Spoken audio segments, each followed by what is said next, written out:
A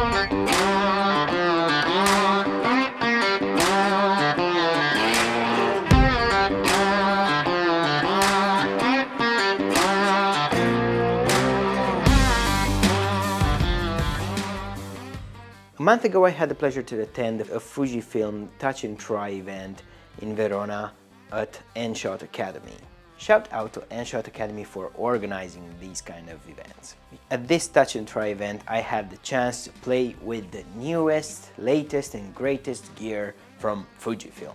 That includes the X-T5, XH2, XH2s and a bunch of lenses like, I don't know, the 56 1.2, the 50 1.0, the 200 f4, everything that you can think of from Fujifilm, we had it. I had it there. Unfortunately, I only had half a day with the cameras, and in general that's not enough time to make an idea, like a very educated idea about the camera or the lens that you're testing out, but I had made my homework beforehand by watching other people's YouTube videos. I wanted to test in particular only one piece of equipment, the XH2s, and in particular I wanted to test out the autofocus and see how it works in real world from a point of view of what I usually do. Ladies and gents, boys and girls and everybody in between, today I'm in Verona at XH2 Academy and we are testing out, I am testing out all the latest and greatest Fuji gear. We also have a set and a model.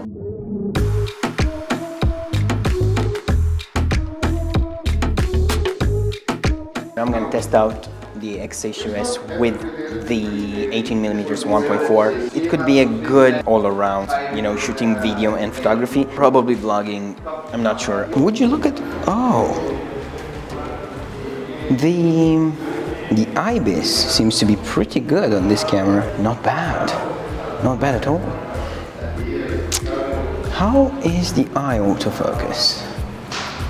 Maybe we need a little bit ISO. Right now, I'm kind of missing the ISO physical button, so I can change the ISO while I'm talking to the camera. Hey, you see? So I have to, you know, press a button, press another button, change it, and it's a pain in the ass. I am vlogging on the XH2s. This is totally automatic video.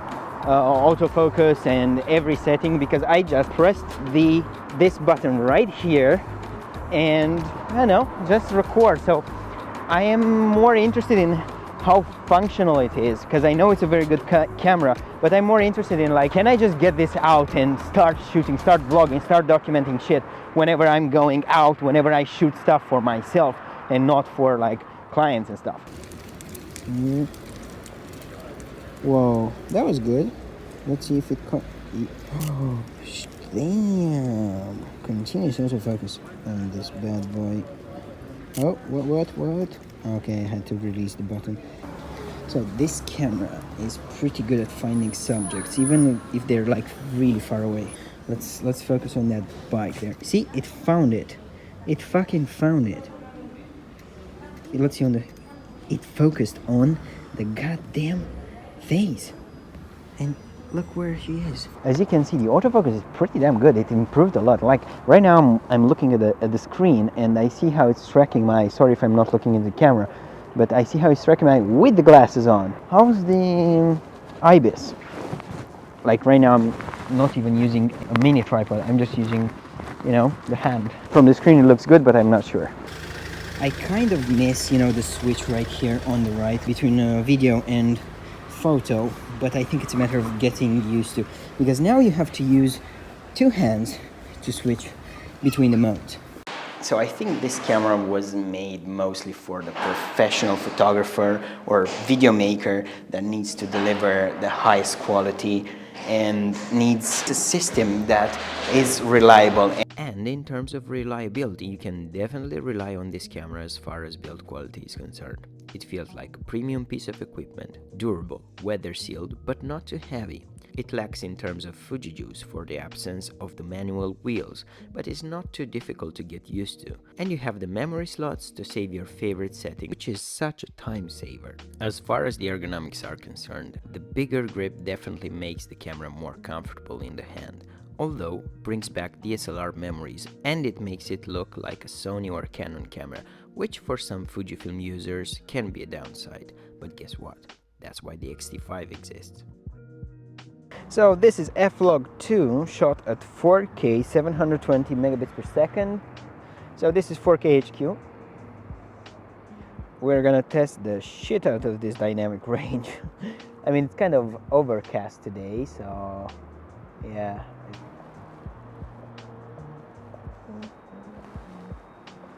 Oh my god, it picked up on her face so fast. Yo, I am impressed with this camera. It is doing rather well even in auto settings. Like right now I'm in auto video now. It's trying to, oh yeah, see, the exposure is pretty good, the focus is pretty good. Don't really have much to say. Potentially this camera makes your life a lot easier. Everything is super customizable. The autofocus is great. Everything works really nice. In the beginning I thought that it would be a lot more difficult to change your settings, like on the camera, you know, shutter speed, all of that stuff, ISO and things, but it's quite easy to do it. And also one switch and you are in a mode that you love, that you need. But I think it takes away from that process, from that manuality, if you may, of photography. If you're doing this as a job, I think this is a great tool to shoot and to bring home the greatest shots. If you're doing it, you know, for the love of photography, if you're shooting street photography or something like that, it might not be for you. It recognizes subjects really well, and it sticks to it. Like, I haven't messed up with the autofocus at all, and everything works pretty damn good. These guys are pretty good at what they're doing. They're letting you test the camera, so then you want the camera. Now I really want this stupid piece of machinery. Okay, now I'm on the X-T5. It's so much lighter. I'm vlogging with, I cannot see a thing. Hopefully I'm in focus, probably, maybe, I don't know. Now I'm definitely overexposed, but who gives a fuck? Now, Ilario, the Fujifilm expert that's been with us today, told me that in terms of autofocus capabilities, all three cameras, X-T5, XH2 and XH2s, are more or less similar. So it shouldn't feel that much of a difference. I obviously don't have the time to, you know, test them all, but I'll do my best. Like on the XH2s, the autofocus is pretty damn good, but I don't know. Feels like the XH2s did a little bit better. Of course, I cannot really say that. Oh, see, no, it was good. Although I think the XH2s was slightly better. Although, this isn't bad at all. Ooh, the sun has come out.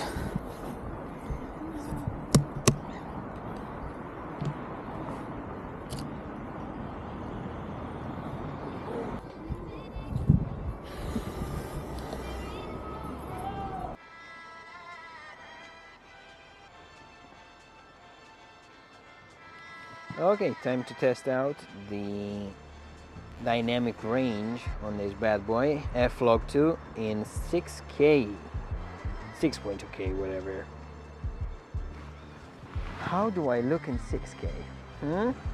I forgot that this camera shoots 40 megapixels photos, and I only have left on the on the card like 50 shots. Right, so I'm back at N-Shot Academy. I've tried the X-T4 and as I said, it feels really at home in a certain sense. It's something that I know how to use, you know, you have all the dials, everything like that. I'm accustomed to it. In terms of autofocus, that was what interested me the most.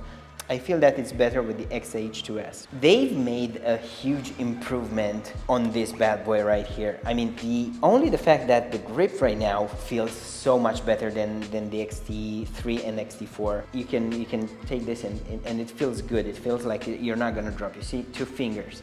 There's the huge improvement in autofocus, that's for sure. It sticks to the subject, and the 40 megapixels, damn. The definition that image is like huge. The X-T5, as advertised, is a photography first camera. But is that enough for me? Is that enough for you? I usually work as a hybrid shooter. Usually people hire me to shoot both video and photography at the same time.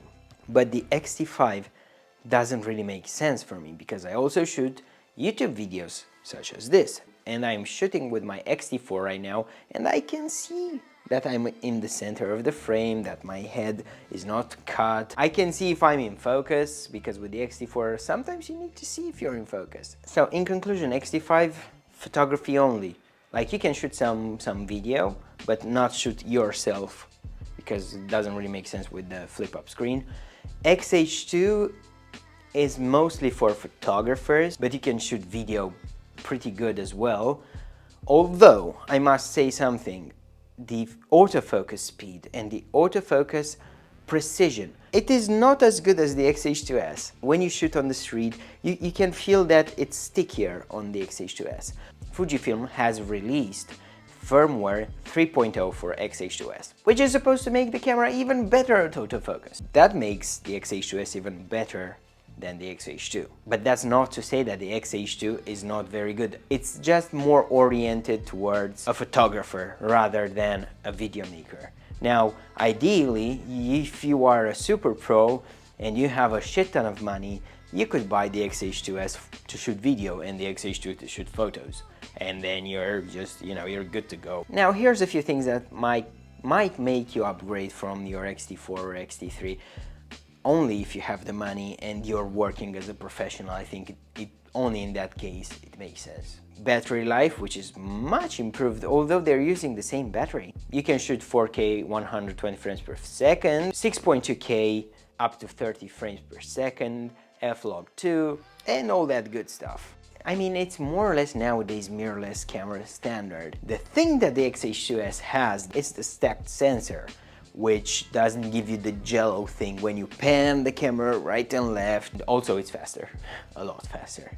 Autofocus is the hugest improvement on this camera, and with version 3.0, who knows, maybe it's even on par with Sony and Canon, probably, I don't know. As far as I'm concerned, image quality hasn't changed too much, or at least not that much as to make you switch from, the older generations, X-T4, X-T3 and so on. It's only the AF speed and accuracy that makes the real difference in here, and the fact that you can now shoot 6.2K. But who really wants to shoot 6.2K and work with terabytes of footage? It's insane. Not to mention the fact that you would have to buy CF Express cards when you buy this camera, because otherwise, why the fuck are you buying this camera to use, normal SDs? Nah. For a professional, it makes sense, especially if you shoot events and weddings and stuff where people move fast and you don't really have control over the scene. You feel more confident, you feel like you can rely on the camera, and you can focus on the composition, focus on getting the moment. If quality is your main issue here, I highly recommend that you buy a very good Fujifilm lens. In terms of image quality, I think glass is much better than cameras. The XH2 and the XH2s in the beginning didn't excite me that much. Lately I've been a lot more into other cameras, oriented more towards street photography, like the X100V, X100F, XE4. So in the beginning I was like, yeah, I don't really need them. But once I tried the XH2s, I was like, damn, this would make so much sense for me to have it in my arsenal whenever I shoot for clients. I would feel a lot more comfortable shooting YouTube videos with the XH2s, because right now I'm a little bit afraid that this X-T4 won't focus on my big face right here. Actually, it's pretty good. But right now I feel like it makes sense for me to have it. Not that I really want the camera, it feels like I need the camera for my business, although I can still produce great quality with my X-T4s. Will I buy the camera? Should I buy the camera? Should you buy the camera? That is the question. In my opinion, it's a great tool, an amazing piece of equipment that will give you and myself the confidence to be on a set, to be at an event, on a venue, and shoot your photographs and be 95 to 99% sure that your image is going to be in focus and sharp. Whatever happens, the camera will be there to support you in your photography, but that doesn't mean that the camera will do your work. You're still gonna have to care about the composition, you're still gonna have to care about editing, you're still gonna have to care about a ton of stuff when you shoot anything at all, really. It's a camera that I don't necessarily want 100%, but I feel like I need. What about you? Do you have it? Are you gonna buy it after seeing this video? Links down below, by the way. I really love talking about cameras, and if you also like talking about cameras, I think you should watch one of these two videos because they are pretty damn good, and you'll see me sometime in the next video. Bye.